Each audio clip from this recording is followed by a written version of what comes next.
Commandant Glorian, une opération sécurité routière aujourd'hui avec les poids lourds?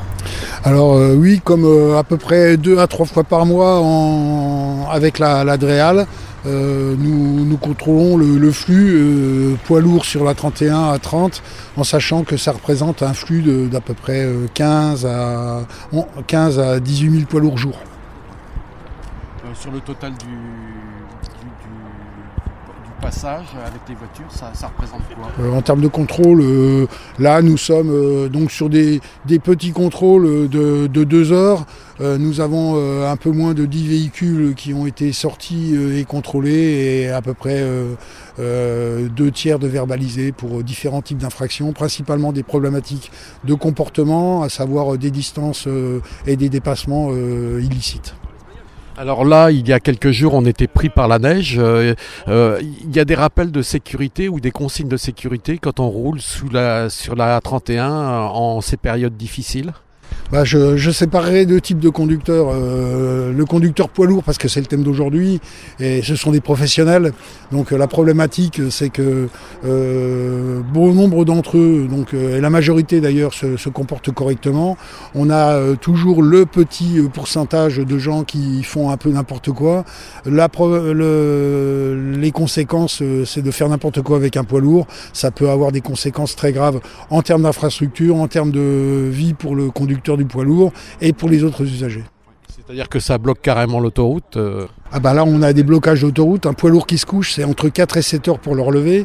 Un poids lourd qui se retrouve dans les glissières, comme nous avons eu le cas pas plus tard qu'avant-hier, alors qu'il n'avait pas le droit de circuler, c'est un minimum de 4 heures d'immobilisation de voie. C'est autant de risques pris par les autres usagers. Donc moi je demande au moins aux conducteurs, mais surtout je rappelle aux chefs d'entreprise de transport qu'il convient de rappeler à leurs employés et à leur personnel de garder les règles de sécurité à l'esprit quand on se déplace au volant d'un 40 tonnes.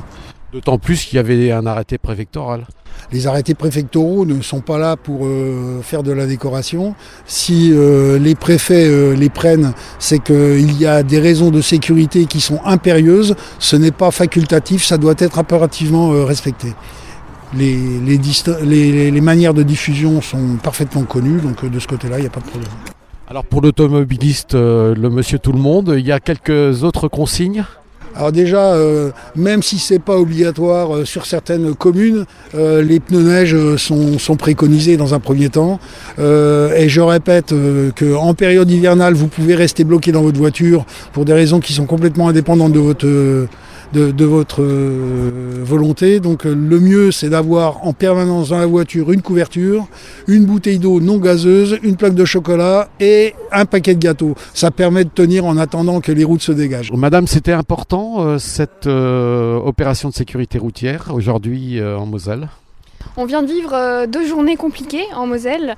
Une première journée avec des pluies verglaçantes, une deuxième avec de la neige. C'était très important aujourd'hui, comme hier et avant-hier, de continuer à montrer notre présence sur les routes, sur les autoroutes. 365 jours par an, on est là. Et aujourd'hui, on s'intéresse plus particulièrement aux poids lourds qui font l'objet évidemment d'une attention particulière dans ces conditions climatiques. Alors, vous avez des rappels de sécurité pour les poids lourds et puis bien sûr pour les automobilistes? Alors les rappels de base évidemment s'imposent, les poids lourds ont une interdiction de dépasser et on est extrêmement vigilant sur ce point-là parce qu'une fois qu'un poids lourd est en croix sur un axe routier, on l'a vu récemment, tout est embouteillé pendant de longues heures. Donc notre objectif c'est de bien rappeler ces consignes-là aux poids lourds. Puis pour tous les utilisateurs de la route, à nouveau, réduisez votre vitesse, évitez les mouvements brusques lorsque vous vous engagez sur la chaussée et je rappelle toutes les consignes de prudence qui s'imposent par tous les temps, mais évidemment vérifiez les conditions de votre véhicule, les feux, le port de la ceinture, n'utilisez pas votre téléphone au volant, pas de conduite évidemment sous stupéfiants ni en ayant pris de l'alcool.